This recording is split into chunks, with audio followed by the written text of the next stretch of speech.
नमस्कार मित्रांनो, आपण तुमचं LLB शॉर्ट फास्ट रिव्हिजनमध्ये स्वागत आहे. आपण आज प्रश्न बघणार आहोत. गुणाचे विविध टप्पे स्पष्ट करा.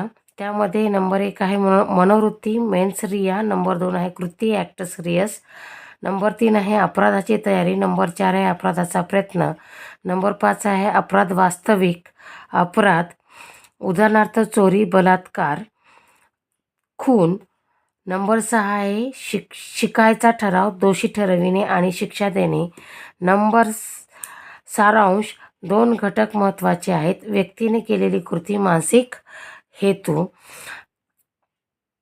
या महत्त्वाच्या मुद्द्यानुसारच तुम्ही जर का प्रश्नाचं उत्तर लिहिलं तर तुम्हाला पूर्ण मार्क पडण्याची दाट शक्यता आहे. असंच फास्ट रिव्हिजन करत राहा आणि माझ्यासोबत जोडलेले राहा. Stay with me.